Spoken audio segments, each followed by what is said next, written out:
अस्सलाम वालेकुम मेरे दोस्तों, इज़हार ऑफिशियल यूट्यूब चैनल में आप लोगों का बहुत बहुत स्वागत है। तो देखिए, ये आज का वीडियो उन लोगों के लिए बहुत ही इम्पोर्टेंट होने वाला है जो लोग सऊदी अरेबिया में काम कर रहे हैं, क्योंकि सऊदी अरेबिया में ऐसा नया नया कानून आ रहा है जिसको लेकर के अगर आप ये गलती करते हैं तो कंपनी कभी भी आपको निकाल सकता है और ना ही आपको 1 रुपया देगा। यानी 1 रुपये देने से मुराद है ना आपको फाइनल एग्ज़िट का टिकट मिलने वाला है, ना आपको एंड ऑफ सर्विस मिलने वाला है, ना ही आपको लीव का पैसा मिलने वाला है, ना ही आपको छुट्टी जाने का जो रिटर्न टिकट होता है वो मिलने वाला है। यानी कि कुल मिलाकर के कंपनी आपको कुछ भी नहीं देगा। क्योंकि मैंने कल लाइव स्ट्रीम किया, लाइव स्ट्रीम में एक बंदे ने इसी तरीके से सवाल किया, भाई मुझे कंपनी ने जो है टर्मिनेट कर दिया है और मेरा 1 रुपये का भी हिसाब नहीं दे रहा, मैं 1-2 महीने से जो है रूम में बैठा हूँ।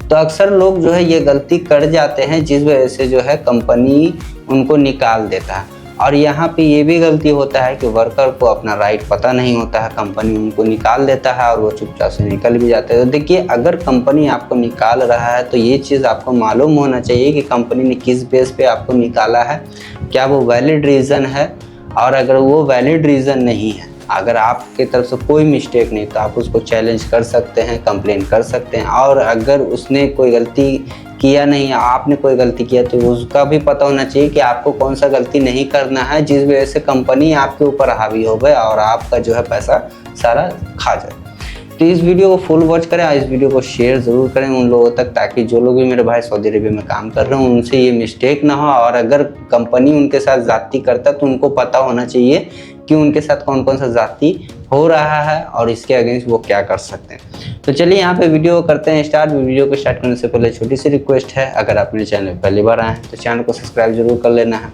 और वीडियो पसंद आए तो एक लाइक कर देना है आप लोगों को, उसके लिए बहुत बहुत शुक्रिया। और फेसबुक इंस्टाग्राम पे देख रहे हैं तो पेज को फॉलो ज़रूर कर लेना, ताकि इस तरह का अपडेट आपको डेली मिलता भी रहे। चलिए यहाँ पे वीडियो करते हैं स्टार्ट। अब यहाँ पे हम बात करने वाले हैं जो सऊदी का कानून है, सऊदी का लेबर लॉ आर्टिकल 74 के बारे में, कि आर्टिकल 74 में ऐसा क्या चीज़ लिखा हुआ है जो वर्कर को नहीं करना है और जिसकी वजह से कंपनी अगर आपको निकाल देता है तो आपको 1 रुपये का भी पैसा नहीं मिलने वाला। चाहे आपका कोई भी पैसा हो, चाहे आप 10 साल ड्यूटी किए हों, चाहे आप 50 साल ड्यूटी किए हों या 5 महीने ड्यूटी क्यों ना किए हों, आपको 1 रुपया नहीं मिलने वाला। तो यहाँ पर सऊदी का लेबर लॉ आर्टिकल 74 के सब क्लोज 1 में ये चीज़ साफ मेंशन है कि दोनों की रजामंदी से अगर कंपनी यानी कि एम्प्लॉयर और वर्कर दोनों मिलकर एक कॉन्ट्रैक्ट ख़त्म करने को तैयार हों, लेकिन इसमें वर्कर की निम्नलिखित सहमति यानी कि रिटर्न में कॉन्ट्रैक्ट जो है कुछ डॉक्यूमेंटेशन होना चाहिए। यानी कि सबसे पहले जो सब क्लोज ये कहता है कि अगर मान के चलिए आप किसी कंपनी में काम कर रहे हैं और आप भी चाहते हैं कि मैं एग्ज़िट चला जाऊं और कंपनी भी रजामंद है कि आप एग्ज़िट जाना चाहते हैं, या फिर कंपनी आपको ज़बरदस्ती एग्ज़िट भेज रहा है और आप जो है जाना चाहते हैं, तो इस सूरत में वर्कर को रिटर्न में लिख करके देना पड़ेगा कि ठीक है मुझे कंपनी भेज रही या फिर मैं खुद अपनी मर्ज़ी से जो है जाना चाहता हूं, तो रिटर्न में आपको वहां पे लिख करके देना पड़ेगा। अगर इस सूरत में अगर कंपनी फोर्स करता है, आपको टर्मिनेट करता है, आपको घर भेजने के लिए फाइनल एग्ज़िट लगाता है और आपसे कोई रिटर्न में नहीं लेता है लिखित में, तो उस बेस पे फिर आप कंप्लेन कर सकते हैं। इस बात का आप लोग ख्याल रखना। बहुत सारे लोग को जो है कंपनी इसी तरीके से फोर्सफुली एग्ज़िट लगा के भेज देता है और उनका पैसा सारा खा जाता है, क्योंकि उनको पता ही नहीं है कि कौन लेबर लॉ के आर्टिकल में क्या क्या उनके लिए हक का चीज़ लिखा हुआ है। तो सबसे पहला तो ये चीज़ है कि कंपनी आपको फोर्सफुली नहीं एग्ज़िट लगा सकता है, उसमें आपका रजामंदी होना चाहिए, रिटर्न आपका पेपर होना चाहिए, उस पर आपका साइन होना चाहिए। अगर दोनों रजामंद हैं तो ही एग्ज़िट मिलेगा। और अगर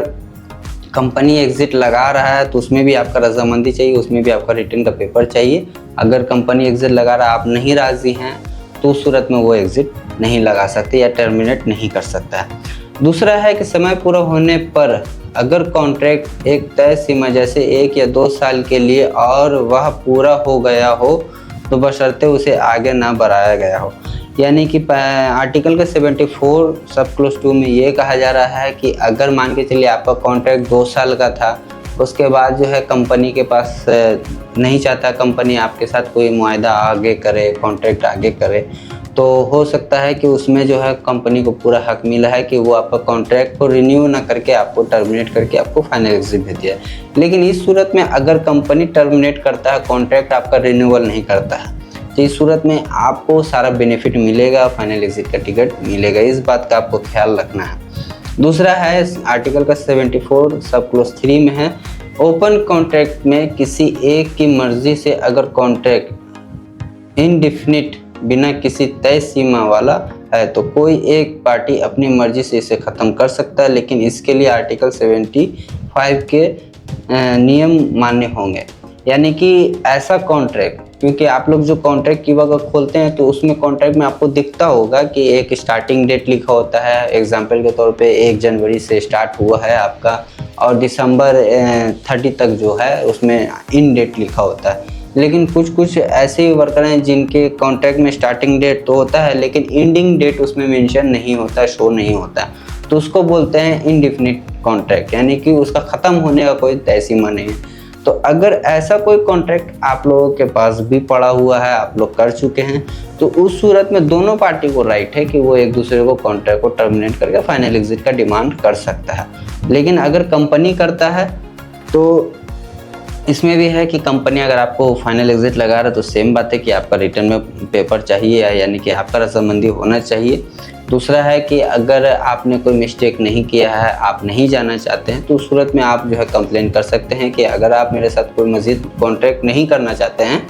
तो ठीक है, लेकिन मेरा पूरा हिसाब आपको देना पड़ेगा, तब जा कर के आपको जो है एग्ज़िट वो लगा सकता है। दूसरा है चौथा पॉइंट यहाँ पे है कि रिटायरमेंट की उम्र हो चुकी है, यानी कि ऐसे वर्कर जो अपने कंपनी में काम कर रहे हैं। बहुत सारे ऐसी कंपनी हैं, पहले तो एज लिमिट था 50, उसको फिर 55 किया गया, अभी 60 तक चला गया है। यानी कि अगर आप किसी कंपनी में काम कर रहे हैं और आपकी एज 60 हो चुकी है तो उस सूरत में कंपनी आपसे रजामंदी की ज़रूरत नहीं पड़ेगी। उस टाइम जो है कंपनी आपको बिना किसी नोटिस के, बिना किसी मर्ज़ी के, आपसे बिना पूछे ही आपका कॉन्ट्रैक्ट को टर्मिनेट करके आपको फाइनल एग्जिट लगा सकती है। उसके लिए फिर आप कंप्लेन नहीं कर सकते। लेकिन इस सूरत में ये है कि कंपनी आपको सारा हिसाब देगा, फाइनल सेटलमेंट देगा, क्योंकि आप जो है एज लिमिट में पहुंच चुके हैं, तो इस वजह से कंपनी आपका हिसाब नहीं खा सकता। इसमें आपको पूरा पैसा मिलेगा, जो आपका कॉन्ट्रैक्ट का पैसा है वो मिलेगा, जो आपका लीव है वो मिलेगा, और फाइनल एग्जिट का टिकट मिलेगा, फाइनल एग्जिट का वीज़ा मिलेगा, यानी कि कुल मिलाकर सारा जो भी बेनिफिट है आपको मिलेगा। उसके बाद यहाँ पे 5वां जो सब क्लोज ये कहा गया है कि मजबूरी या अनहोनी ऐसी कोई घटना जो परिस्थिति जिस पर किसी का जोर ना हो, जैसे कोई प्राकृतिक आपदा या महामारी जिसमें काम जारी रखना मुमकिन ना हो, यानी कि कुछ ऐसा सिचुएशन आ जाए जिसमें फोर्स मेजर कहते हैं, जैसे कि नेशनल डिज़ास्टर, जैसे कि भूकंप आ जाना, बारिश आ जाना, आंधी तूफान आ जाना, और जैसे कोई कोविड जैसे आ चुका था 2019 या 21 के आसपास, तो इस तरह का कोई सिचुएशन बन जाए जहाँ पे कंपनी अपने काम को कंटिन्यू ना कर सके, कंपनी वर्कर को बैठा कर खिला नहीं सकता, सैलरी नहीं दे सकता, काम नहीं है, तो ऐसे सूरत में भी जो है कंपनी को ये पूरा हक है कि वो अपने कंपनी के वर्कर को जिनको भी चाहे उनका कॉन्ट्रैक्ट को टर्मिनेट करके फाइनल एग्जिट लगा सकता है। लेकिन इस सूरत में भी अगर कंपनी आपको फाइनल एग्जिट लगा रहा है, टर्मिनेट कर रहा है, तो उस सूरत में आपको पूरा हिसाब मिलेगा, आपका जो एंड ऑफ सर्विस है मिलेगा, बेनिफिट है मिलेगा, सेटलमेंट है वो मिलेगा। ऐसा नहीं है कि कंपनी अगर किसी वजह से आपका कॉन्ट्रैक्ट को टर्मिनेट करके फाइनल एग्जिट लगा रहा है, इस तरह का कोई मामला चल रहा है, जैसे वॉर का सिचुएशन चल रहा है, काम नहीं हो रहा है, इंपोर्ट एक्सपोर्ट बंद हुआ उसका, या फिर उनका मुसस्सा बंद हो चुका है, या फिर जिस प्रोजेक्ट के लिए लाया गया था वो प्रोजेक्ट ही बंद हो चुका है, तो उस सूरत में भी जो कंपनी आपको टर्मिनेट करेगा, लेकिन आपको पैसा पूरा मिलेगा, जो सेटलमेंट बेनिफिट है वो पूरा मिलेगा। दूसरा और 7वां पॉइंट यहाँ पे है कि काम बंद हो जाना, जिस शख्स का बिजनेस या लाइन वर्कर को रखा गया है, अगर वह काम ही पूरी तरह से बंद हो जाए तो, यानी कि अगर आप किसी कंपनी में काम कर रहे हैं तो जैसे मैंने बताया है कि या तो कंपनी बंद हो जाए, या मुसस्सा बंद हो जाए, या प्रोजेक्ट ही ख़त्म हो जाए, तो उस सूरत में कंपनी आपका कॉन्ट्रैक्ट को टर्मिनेट करके फाइनल एग्जिट दे सकता है, लेकिन उस सूरत में आपको सारा सेटलमेंट का पैसा मिलेगा। 8वां यहाँ पे जो बताया, कोई अन्य कानून की वजह से कोई ऐसा भी दूसरा कारण जो देश के किसी अन्य कानून में लिखा हो, यानी कि कोई ऐसा काम जो आप कर रहे हैं और किसी अन्य लॉ को फॉलो किया जाए, जैसे आर्टिकल 75 का यहाँ पे जो जिक्र किया गया है कि आर्टिकल 75 को भी यूज़ करके आपको कॉन्ट्रैक्ट टर्मिनेट किया जा सकता है बिना आपको पूछे, बिना आपको नोटिस दिए।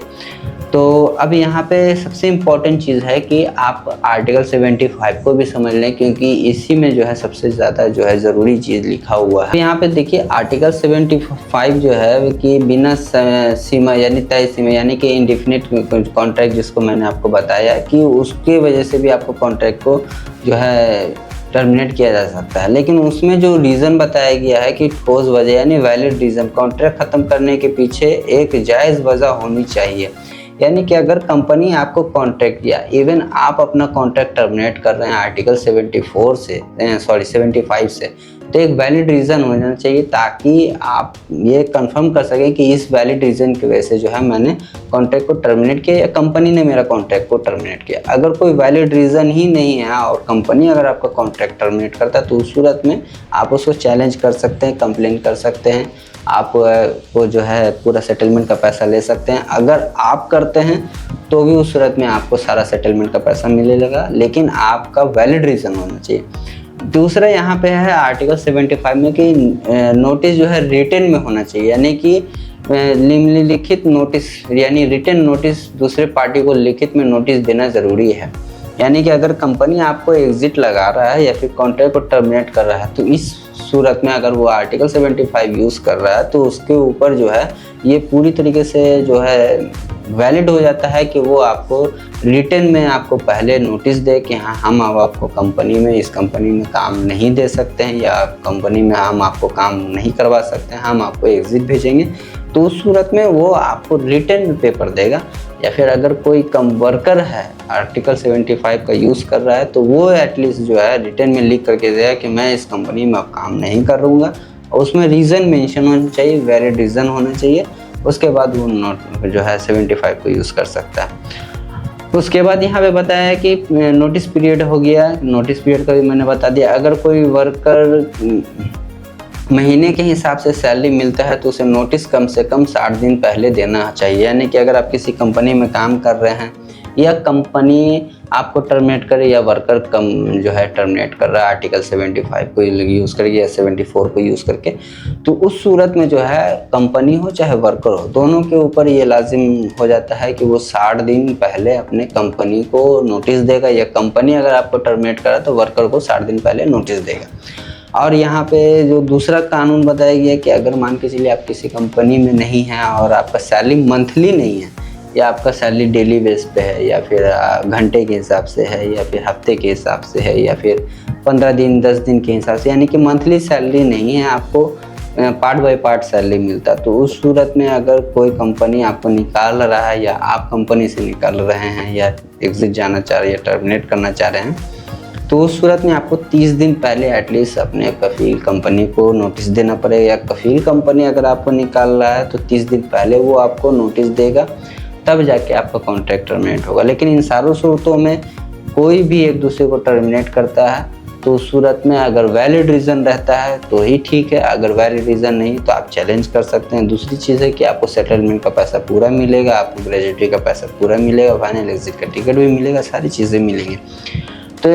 ये जो आर्टिकल है, इस आर्टिकल बहुत ज़रूरी है आप लोगों के लिए समझना और इस वीडियो को ज़्यादा से ज़्यादा शेयर करना, क्योंकि बहुत सारे लोग इस वजह से भी परेशान होते हैं कि उनको पता नहीं होता है कि कौन सा आर्टिकल कैसे यूज़ करना है और कंपनी कौन सा आर्टिकल आपके अगेंस्ट यूज़ कर रहा है, जिसकी वजह से आप परेशान हो सकते हैं। और अगर वो गलत यूज़ कर रहा है तो आपको पता होना चाहिए कि ये आर्टिकल में ये मेंशन है, इसने गलत यूज़ किया। तो ये वीडियो को बहुत ही जो है ज़्यादा शेयर करें अपने दोस्त, अपने भाई, जो लोग भी सऊदी अरेबिया में काम कर रहे हैं उन तक, ताकि वो इस आर्टिकल को अच्छे से समझ सकें और अपना हक, अपना कानून समझ करके अपने हक को ले सकें। अगर कंपनी ज़्यादती कर रहा है तो उसको चैलेंज कर सकते हैं, कंप्लेन कर सकते हैं। बाकी खैर इसी तरह का इन्फॉर्मेशन वीडियो देखने के लिए अगर आप मुझे यूट्यूब चैनल पे देख रहे हैं तो चैनल को सब्सक्राइब कर लें, फेसबुक इंस्टाग्राम पे देख रहे हैं तो पेज को फॉलो ज़रूर कर लेना है। दूसरा चीज़ है कि जो लोग भी मुझसे फेसबुक इंस्टाग्राम यूट्यूब के कमेंट में सवाल करते हैं मैं जवाब नहीं दे पाता हूँ, तो उसके लिए बहुत ज़्यादा माजरत, सॉरी कि टाइम नहीं होता है, इस वजह से मैं जवाब नहीं दे पाता हूँ। इसीलिए मैंने सिस्टम नया लागू किया, चालू किया है। पहले भी मैं करता था यूट्यूब पर लाइव स्ट्रीम, अभी भी मैं चालू किया हूँ कि सऊदी के टाइम से दिल्ली में रात में 8:30 बजे लाइव स्ट्रीम कर रहा हूँ यूट्यूब पे। आप लोग अगर कोई सवाल रहता है तो आप लोग वहाँ कर सकते हैं, इंशाल्लाह आपको सारा सवाल का जवाब दिया जाएगा, फटाफट जवाब दिया जाएगा। जो आपका प्रॉब्लम होगा उसको सुन करके अच्छे से जवाब मिलेगा, जो तरीका होगा वो बताऊँगा। सारी चीज़ों को कोशिश करूँगा कि आपका प्रॉब्लम एटलीस्ट कम से कम सॉल्व हो जाए, यह तरीका बता दूँगा ताकि आप अपना प्रॉब्लम को खुद से ही सॉल्व कर सकें। तो बाकी खैर चलिए फिर मिलते हैं इंशाल्लाह नेक्स्ट अपडेट में, तब तक के लिए दुआ में याद रखें।